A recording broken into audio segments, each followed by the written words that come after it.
Divine Indifference. By Orthoris. Chapter 2. What is a discord? Now, hold still, please, Star Swirl said while giving Discord his best attempt at a bedside manner. Discord did as he was told and tried to not move a muscle. He was seated on top of a low table in the middle of their secret lab's main cavern. Star Swirl powered up his spell. A brief moment passed before Discord felt a tingling sensation wash over him, an involuntary shiver running down his spine, causing him to shoot a nervous glance over to a distracted Star Swirl who was busy furrowing his brow. Yet, Discord wasn't called out for moving as Star Swirl continued channeling the spell. Boredom had already started to settle in after a few moments of sitting stone still, and Discord's eyes and mind had started to wander. They fell on Atlas, who was hastily comparing notes on the other side of the cave. 5 scrolls were floating in front of him while his eyes darted to and fro in an attempt to glean some new information by rereading what he'd jotted down upon the assorted parchment. His workspace was awash by an obscene amount of loose papers, with the most important notes magically stuck to the walls in front of him.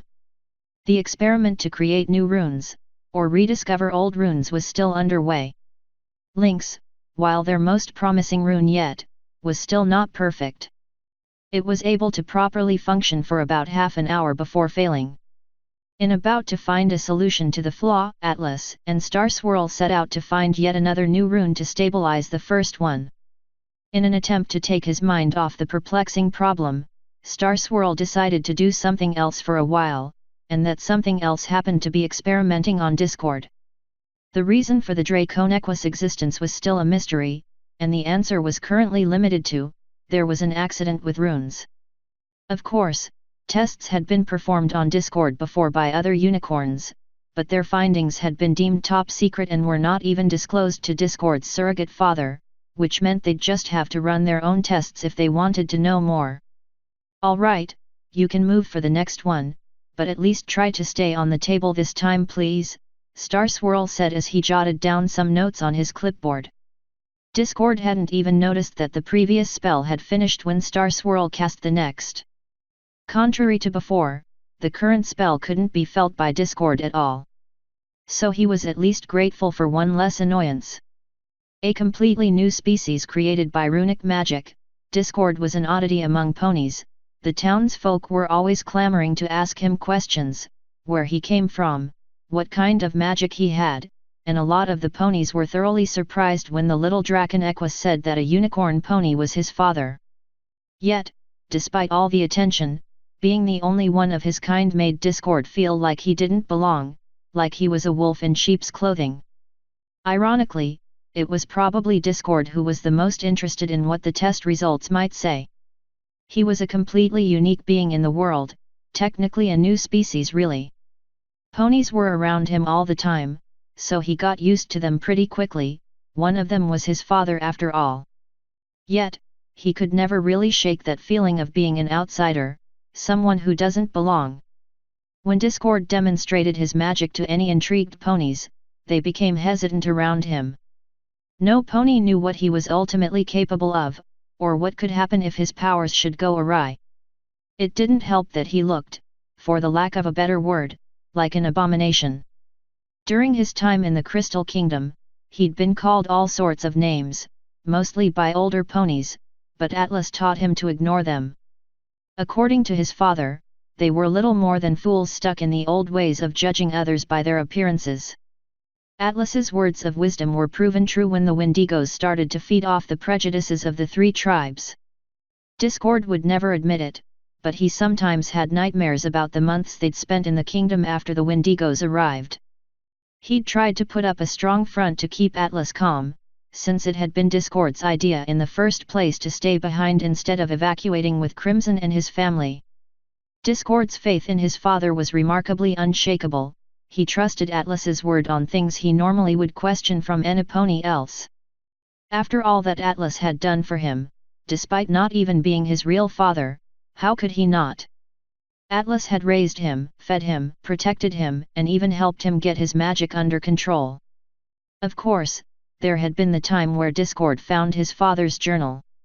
A simple book, looking just like all the others, yet holding much more importance. He was halfway through reading when Atlas came home and stopped him. There was so much knowledge in that little book. Knowledge that shouldn't exist. Discord could still remember the face Atlas had made when he found him reading his journal. Anger, confusion, worry, fear. A mix of different emotions flashed across Atlas's face, and it was only a matter of time before he caved and told Discord everything. It was a lot to take in, but from that moment on, Discord felt a stronger bond with his father. They were different, yet, the same in a lot of ways. Unorthodox beings stranded in a sea of common strangers. But still, Discord was pretty sure Atlas hadn't told him everything. Because in that little blue book Discord read something that gnawed on his curiosity to this day. His own name. The book had mysteriously vanished after that, so he couldn't read any more about himself. The only thing he knew, was that Atlas knew what the future held in store for them. At least to some degree. After realizing that he'd been staring at the floor for quite some time now, Discord redirected his gaze upwards towards Atlas. Or at least he attempted to anyways. Atlas wasn't at his desk anymore, and a quick scan of the cave revealed to Discord a severe lack of grey unicorns. He listened for any sounds that would give Atlas's location away, and soon enough heard his voice from outside the cave. He was talking to someone, or something rather, judging by the sound of his voice. If some pony else heard him they'd probably assume he was talking to a puppy or a foal, but Discord knew better. There had to be a snake sunbathing outside the cave. For some reason, Discord's surrogate father absolutely loved the slithery reptiles to bits.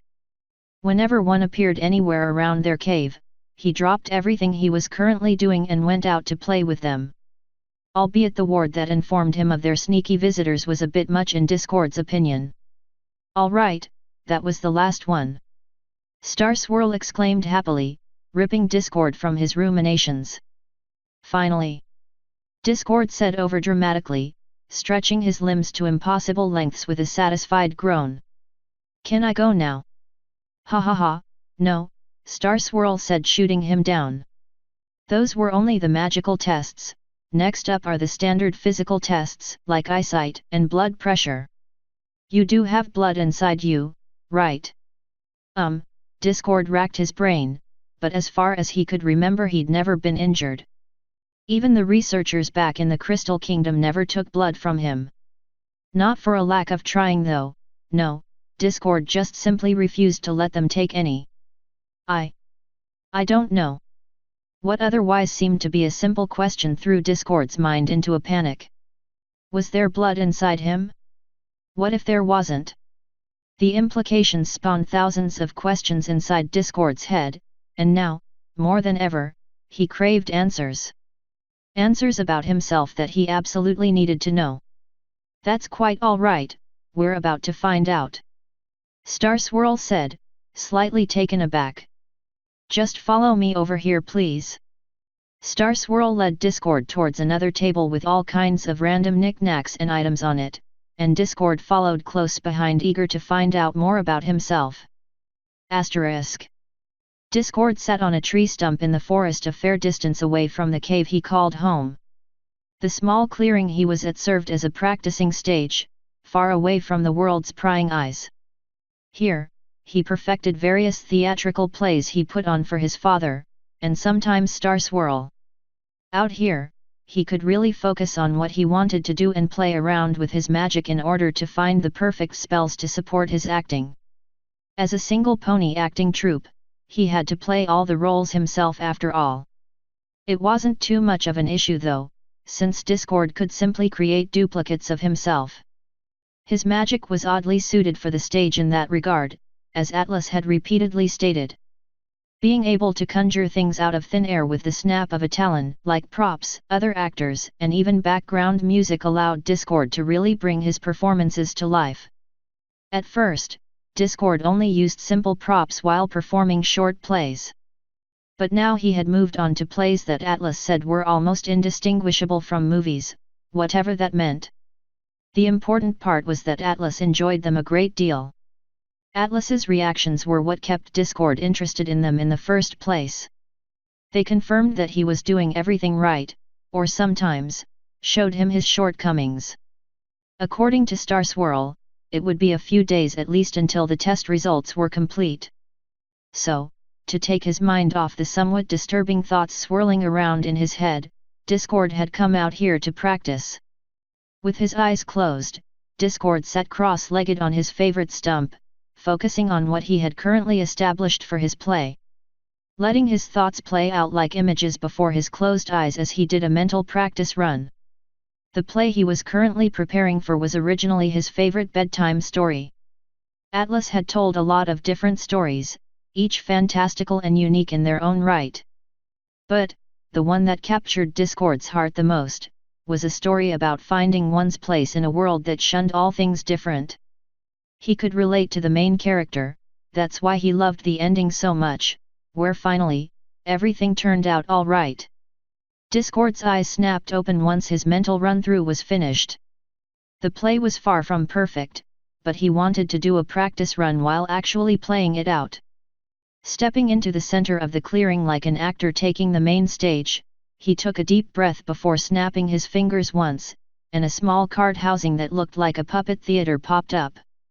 The soft ringing of bells could be heard in the distance as Discord used his magic to conjure up a jester's outfit.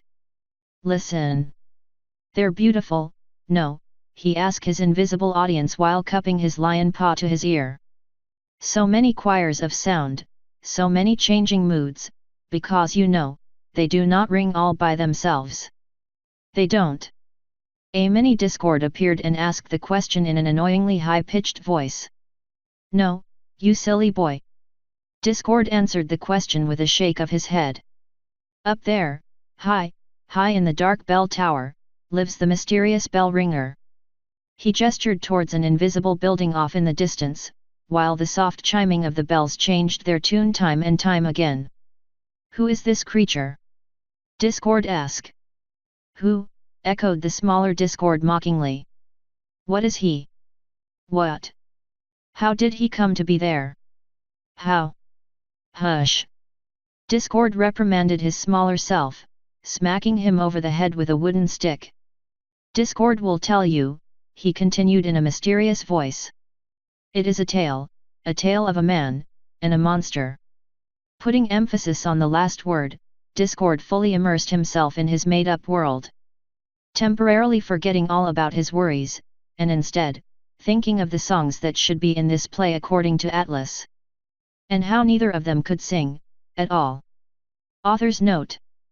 This one wasn't supposed to be from Discord's perspective all the way, it just kind of happened, happy face. Once again, thanks to my editors Azriel and Alcatraz, as well as my proofreaders Kilobytes and Soren Mercer. Today's chapter was brought to you by this song. Come join us in the Discord channel. Lonk. Or the official Divine Entertainment Group. Divine Universe. End author's note.